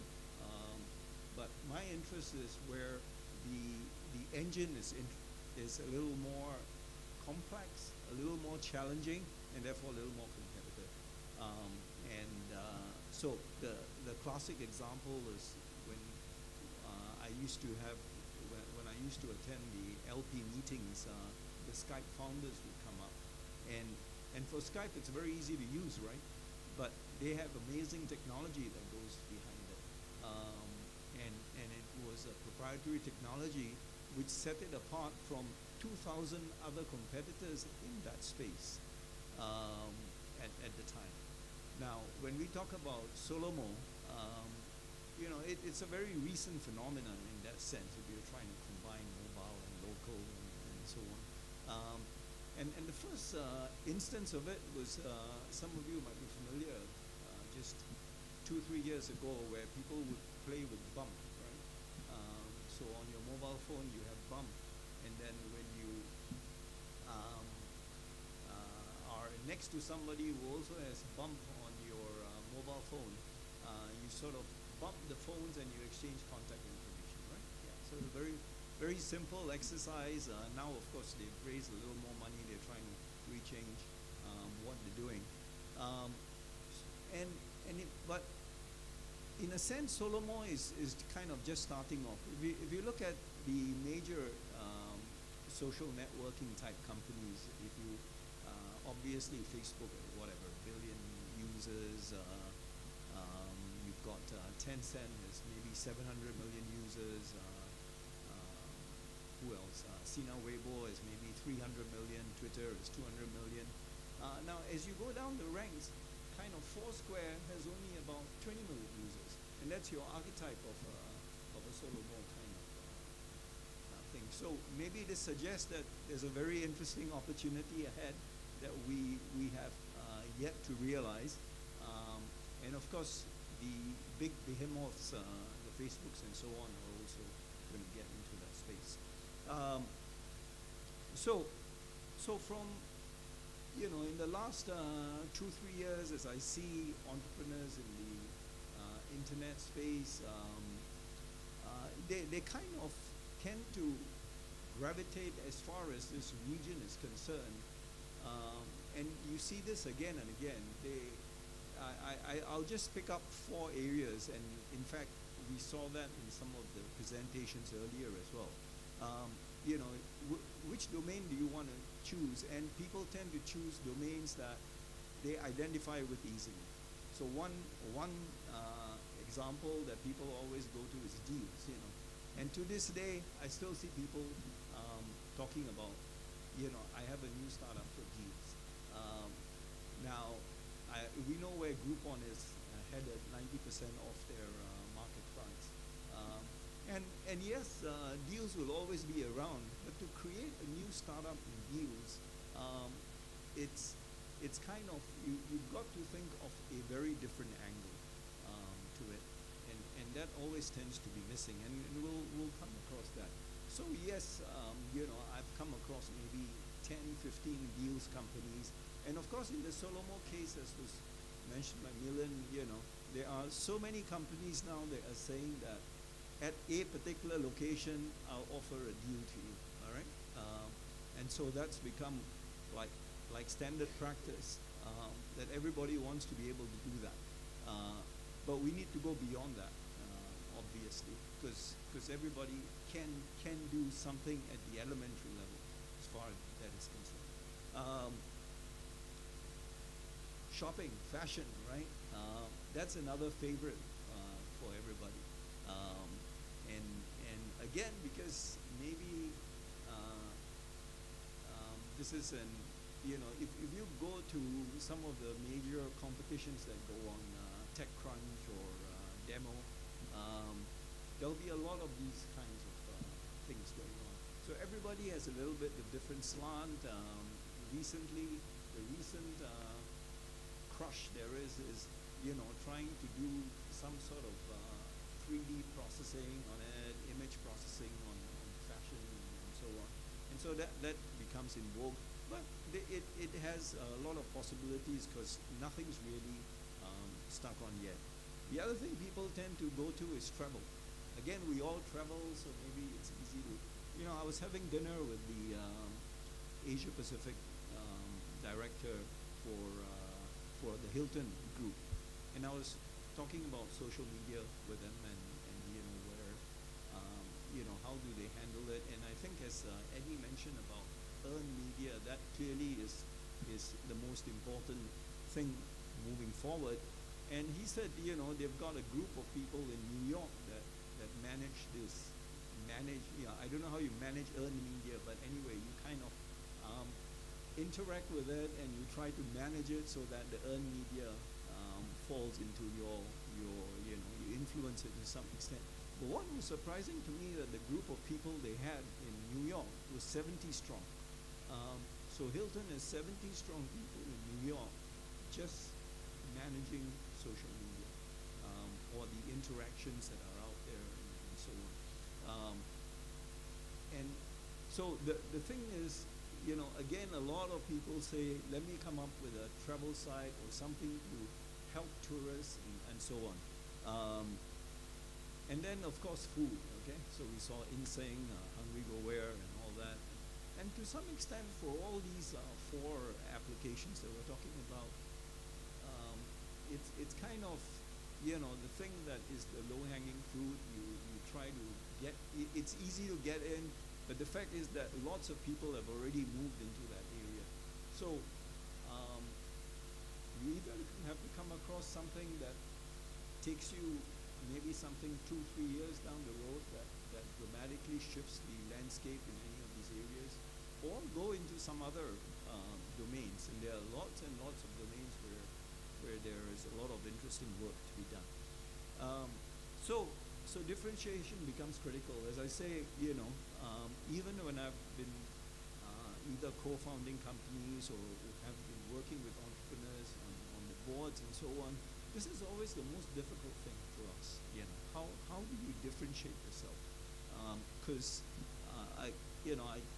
just to rehash the example of Skype again, there were more than 2,000 companies that they were competing with in that space. and so whatever you do, there's going to be, you know, maybe in Singapore it won't be 2,000, it may be 10 companies, and obviously the market we are interested in is either Southeast Asia or Southeast Asia plus China or Southeast Asia plus India, or whichever way we go. But there are going to be a lot of companies that are going to emerge. So trying to figure out something that is distinctive is always tough. And one of the things we tend to always forget is to look at the competition, maybe to even talk to the competition, see what's emerging again and again on a almost like a daily basis. You know, there's so much happening, and so this is something we always spend a lot of time on.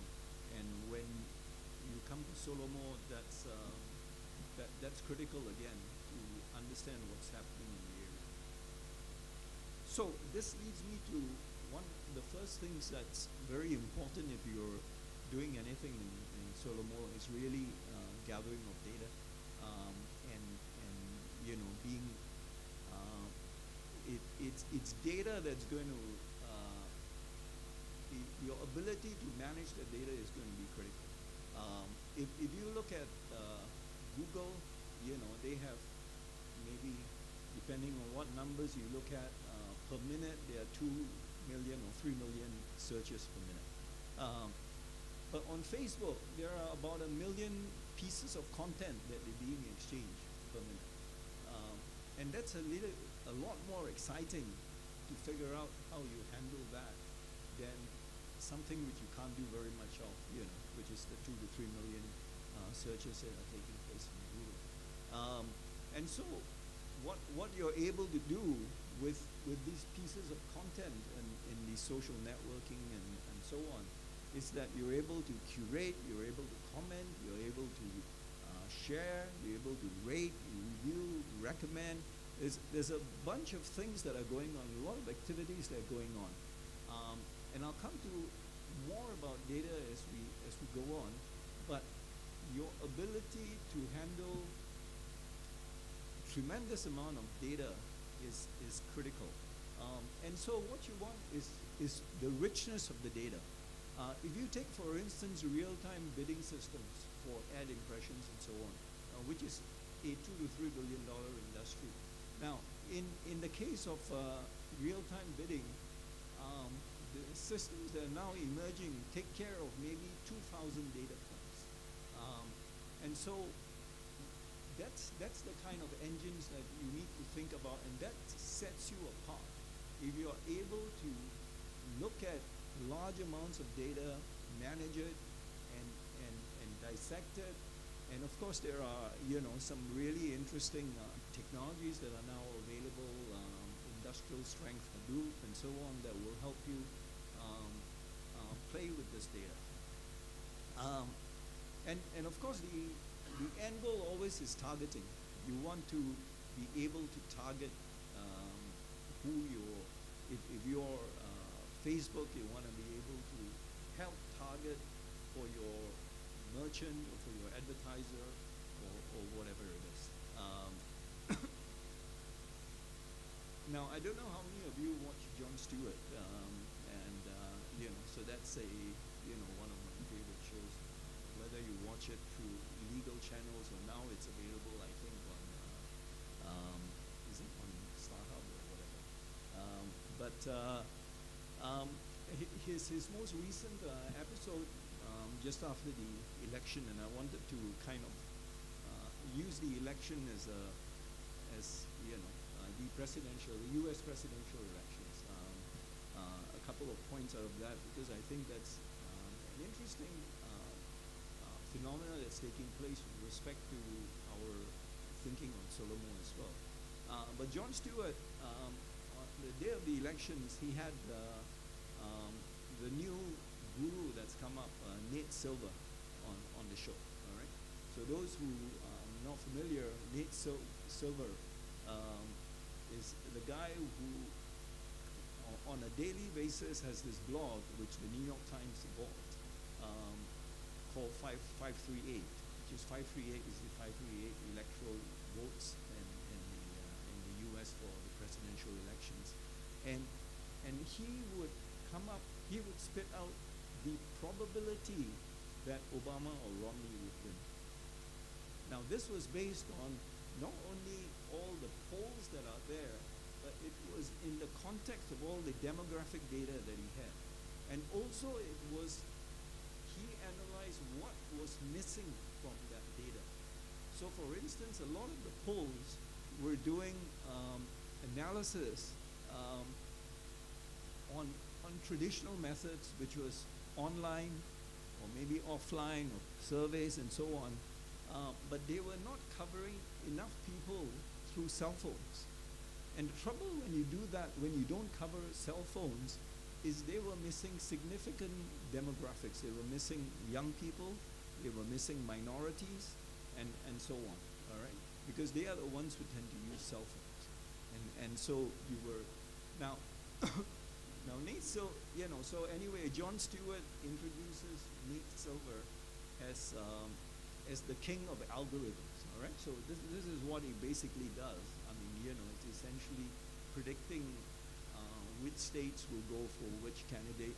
And he does this, not only for the presidential elections, but for all other things.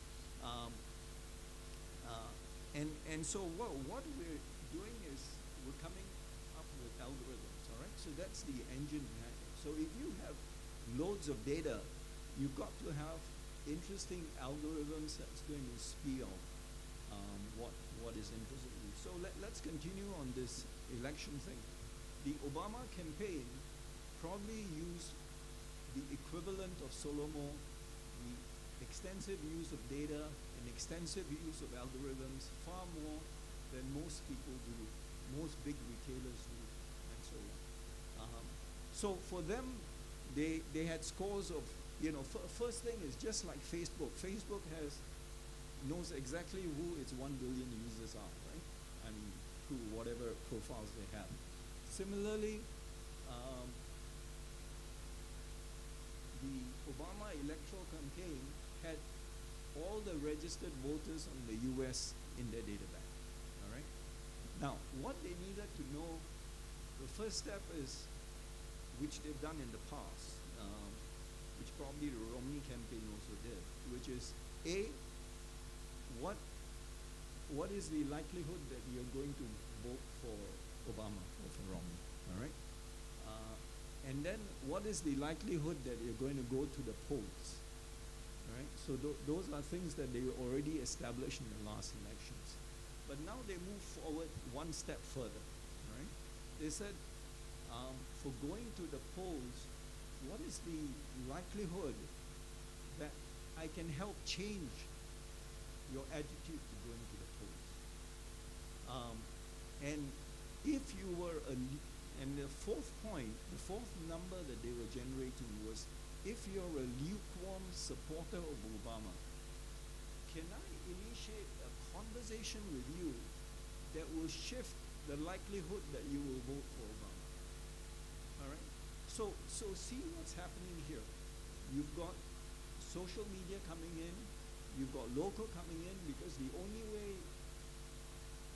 the best way to change opinions is at the local level, and you're making extensive use of data and the algorithmic work that you're doing, and this goes back to resurrecting Bayes' theorem and so on, is that you are injecting probabilities and not just simple patterns and so on to this exercise.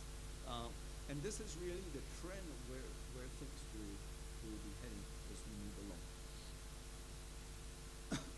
Now, the next trend that's taking shape is really behavioral economics. So most of the work that Google has done in advertising and so on has been from a pure application of traditional economics tools, all right? Traditional optimization tools and so on. But once you have social media phenomena, we're talking about social attitudes, we're talking about cognitive thinking, we're talking about human biases. Behavioral economics is all about framing. How do you frame things with respect to people's attitudes, people's shifts, and so on? What are the heuristics that go in? and so behavioral economics will again dramatically shift this. And if you just see, these kinds of techniques and tools take many years to develop the whole discipline.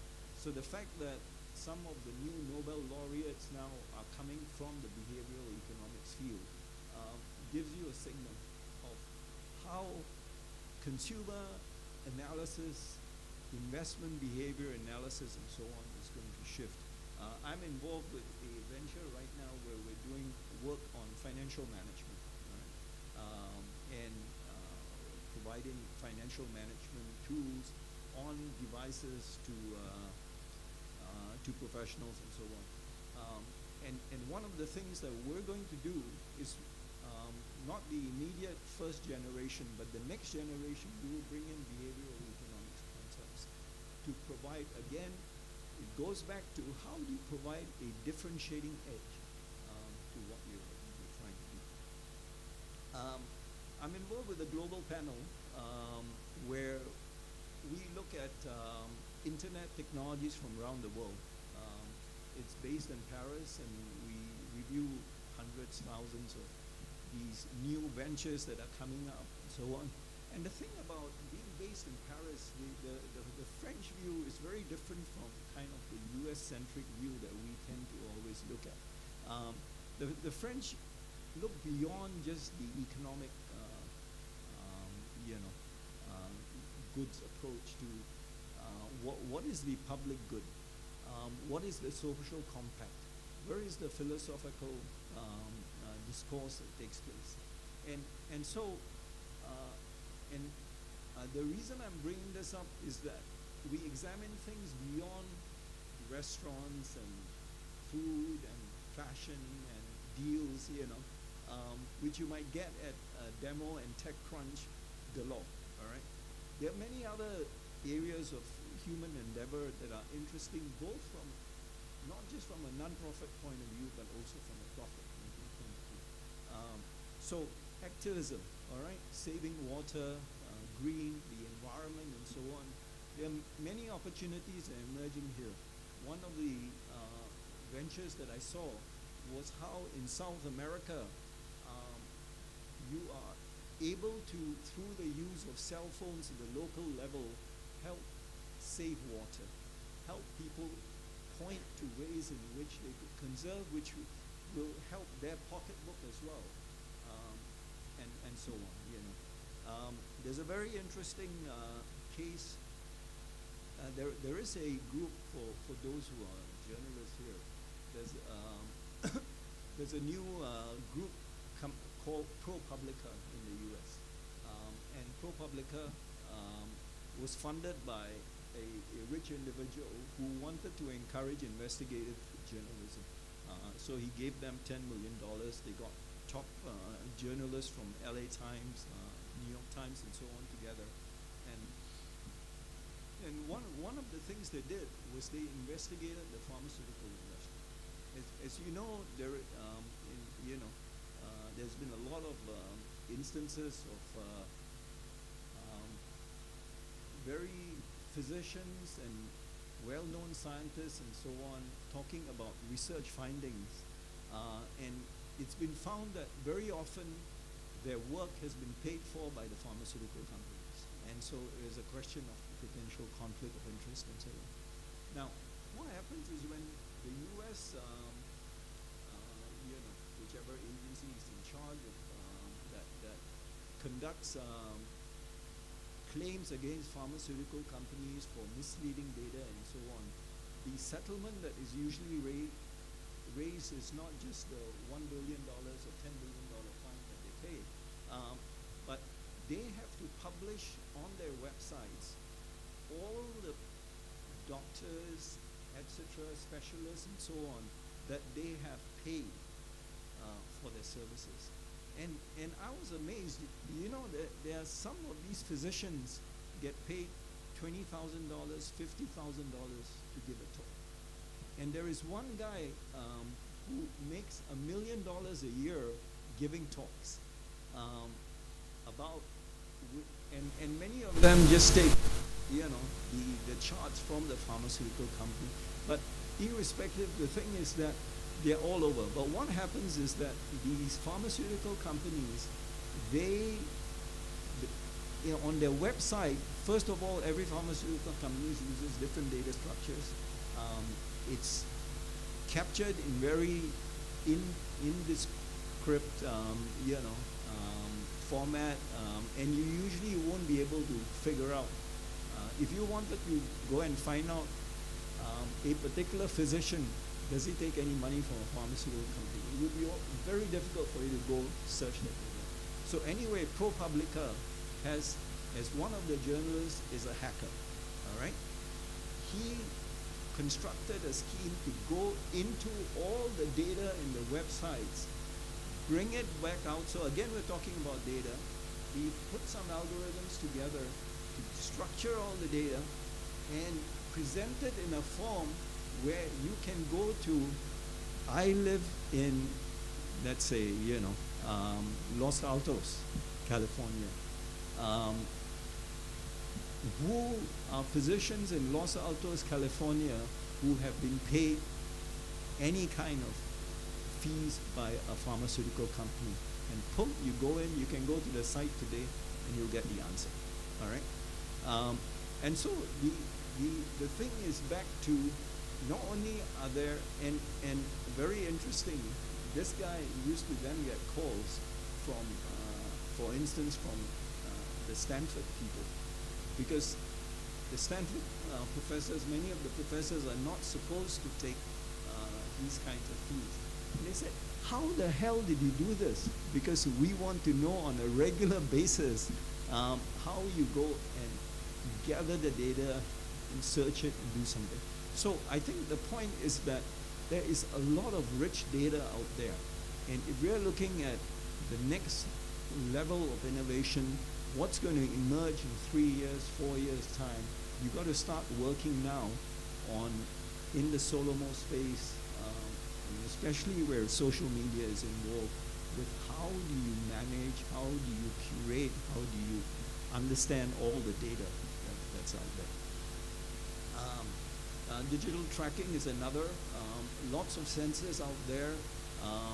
The Internet of Things, there are millions of sensors out there, not only your phones, but just a huge amount, again, that are spewing out data, and that's going to affect, even, it can affect, how you want to handle shopping behavior and things like that. So the Internet of Things is another.